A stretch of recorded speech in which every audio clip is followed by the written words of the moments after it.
إن الحمد لله نحمده ونستعينه ونستغفره ونستهديه ونتوب إليه ونعوذ بالله من شرور أنفسنا ومن سيئات أعمالنا من يهده الله فلا مضل له ومن يضلل فلا هادي له وأشهد أن لا إله إلا الله وحده لا شريك له وأشهد أن محمدا عبده ورسوله أما بعد فإن الحديث كتاب الله خير الحديث هدي محمد صلى الله عليه وسلم وشر الأمور محدثاتها وكل محدثات بدعة وكل بدعة ضلالة وكل ضلالة في النار. قال أعوذ بالله من الشيطان قال الله تعالى في القرآن الكريم بعد أعوذ بالله من الشيطان الرجيم بسم الله الرحمن الرحيم ولا تقولن لشيء إني فاعل ذلك غدا إلا أن يشاء الله واذكر ربك إذا نسيت وقل عسى أن يهديني ربي لا أقرب من هذا بشرا.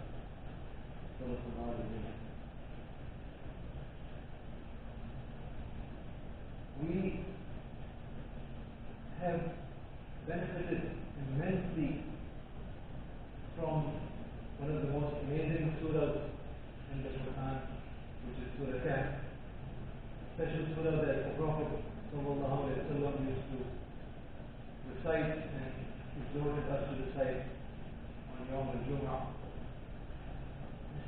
There are so many incredible lessons that are present in this surah, and I wanted to share with you two very important and powerful messages that we can learn from and inshallah adopt in our life and benefit from everything in the Quran without any doubt, those who read and those who follow.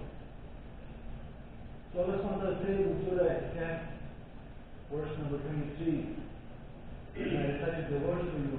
He says, and never say about anything, I will surely do that tomorrow. Like, with certainty. Inni fa'ilun dhalika ghadan. So that is the first ayah. Ayah 24, Allah says, unless you say Insha'Allah. And then Allah says, and remember your Rabb when you forget.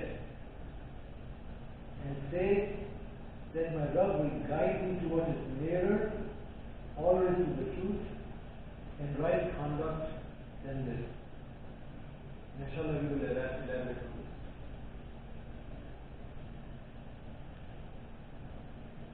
In life, we go through stages where we make important decisions. We make an effort, and not just from the point of view of day-to-day activities, where we plan to do things on the short run, but we also make plans for the long run. For example, you might make a short-term plan that you want to go for dinner with a friend. And you say, I will be there tonight at 7 p.m. I'll definitely be there tonight at 7 p.m. Or you tell your son, I'm definitely going to buy you that tomorrow. Or you tell your wife, I'm definitely going to pick up and stop at the grocery store to pick up some milk. So these are short-term plans. This is part of life. We do things all the time. But that's what this is. When you say something like that, when you say something that you will surely do it, you're going to do this, do that, be here, be there, he said, don't ever say that without saying, Insha'Allah. Unless Allah SWT will. This is a very clear definition. In fact, it's a command from Allah SWT. Do not make a firm plan, short term or long term. You could make a long term plan. When I retire in 40 years, Inshallah, I'm going to have I'll do this, I'm going to go here, go there, I'm going to have a house in the, whatever.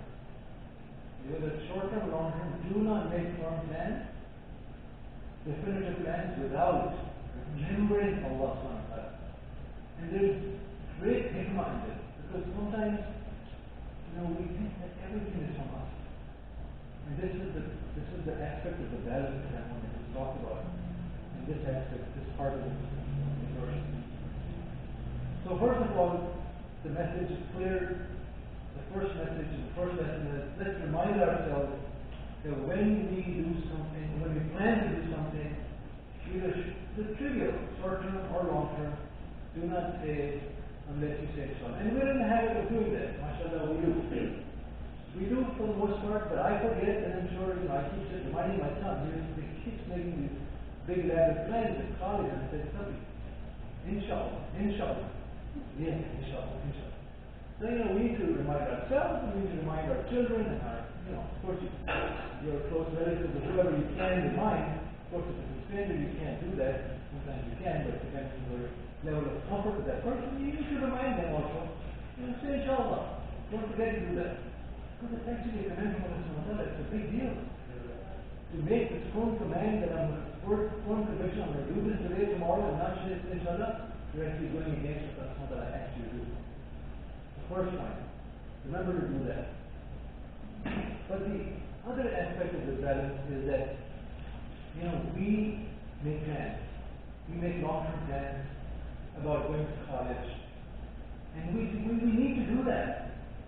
We make plans to do a project, and we need to do that.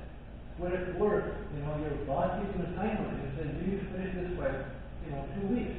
And we need to do that. We need to make these strong plans. And yes, we need to say Inshallah, but remember, it's not all your effort. This is where this reminder comes in. This reminder always is there. Why does Allah keep wanting us to say this? Because He doesn't want us to forget that everything is from Him. Everything is from Him. You cannot lift a finger without His help. So everything we do is from Him, so do not forget that. So on the one hand, I'm going to talk about that balance now, within that balance of how we need to rely on ourselves and rely on Allah at the same time, and this balance of how some people think it's all from them. It's my degree, it's my job, it's my law degree, it's my business degree, it's my MBA, it's my economics degree, it's my MBA that got me the job. Sure, you put in the effort, but it's not all you. Yes, of course, we have to do the work, but it is from Allah. It is a gift and a fadl of Allah that we got that degree, that He gave you a brain, that He gave you eyes, that He gave you ears, that you utilize all of those resources, those blessings from Allah to be able to get that degree, to be able to get that job. And even if you don't have a degree, you have a shop, you have a business, anything. It's all from the fadl of Allah. So when we lose that balance and start thinking it's all me, that's an imbalance. And we need to remember that it's not all me. So on the one extreme, you have people who think it's all them. All the effort is them, all they're patting themselves on the back, that I did this amazing thing and my boss promoted me and I got a raise. Yes, mashallah, you did well. But it's from the fadl of Allah that you could do it, and it's from the fadl of Allah that you got that raise and that promotion. And then there is the other extreme.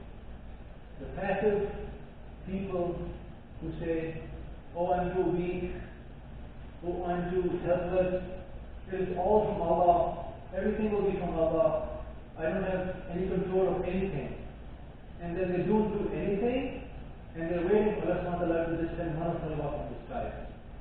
That is also the other imbalance. There is another imbalance. The one imbalance is we think that everything is from us, and we forget Allah in the picture. And the other part of the balance is that we sit back and just relax and waiting for the doors and opportunities to open automatically. Or we make a little small effort and think that the outcome is going to be huge because Allah is behind it. So I'll make a little effort, maybe just a little bit of effort, study a little bit for the exam. But if Allah is there, I'll pass the exam in flying colors. It doesn't happen that way. this much effort to pass the exam, you need to put in this much effort to pass the exam, and then, if your plan and Allah's plan is in sync, meaning if your plan and Allah's plan is the same, then you will get your goal. Because sometimes we try really, really hard. We try really hard for something. You want to get into that college, that school, and you get your perfect applications, everything is lined up, you've got perfect grades, this, that, and you're confident, they call you for the interview, the medical school call you, the law school call you, this, that, everything, whatever. Business opportunity, everything is lined up, everything is perfect. You don't get in. You don't get into the school, you don't get that job, you don't get that contract. I thought everything was perfect, what happened? It was not as simple as Allah Ta'ala's plan. Your plan and Allah's plan, Allah Ta'ala's plan were not the same. So many times, your plans, and they should be strong, you should work hard for them, are not the same as Allah Ta'ala's plan. And this plan is always better. So when they don't go when your plan doesn't go according to what you planned, Allah Ta'ala's plan forward with His plan which is superior to your plan. So remember that. You can't forget, and I will never forget, my son wanted really, really hard to get into a certain university in the U.S. And I've never seen him work so hard. For 6 months, he could just dream of nothing but getting into that university. Morning, evening, and night he worked to get into that university. Very, very, very competitive. And he got an interview which he thought was one step closer, and he flew to the West Coast, and it was pretty much a done deal. And he never got in. And I saw his face when he got the rejection letter. I didn't just walk out of the room. He was broken. But it wasn't Allah's plan. It was His plan, but it wasn't His plan. And the school he got into, he didn't even want to get into it. And he's doing so well over there. That was Allah's plan. So this is just a small example of how Allah's plan are better than our plans and everything. But that doesn't mean that we have to back off from our efforts. So that's the first lesson. So in verse number 24, the next verse, this beautiful verse that Allah blessed us with Surah Kahf. It says, and remember your Rabb when you forget. So when you forget to say, Innshallah, Rasulullah is giving you a solution to that. Just remember it. You may not say it on the spot, Inshallah I'll see you tomorrow, but then you say, oh my God, I forgot to say it. And in your heart you say Inshallah. In your heart you say Inshallah. So it's okay. We forget, we're humans. So Rasulullah is going to send a board of lightning on the sky and we'll go up. No. We are the sea. Is that a sea? When you make a split, it's okay. Just remember Allah something. And when you forget, just remember your Lord. Just remember Him. So this next part of the ayah is really, really important. And if we can learn a lesson from this, it will be amazing. And Allah says, it's like a dua. It's like a dua. It says that my Rabb will guide me as to what is nearer. My Rabb will guide me to what is a nearer way to truth and right conduct than this. Let me elaborate on that.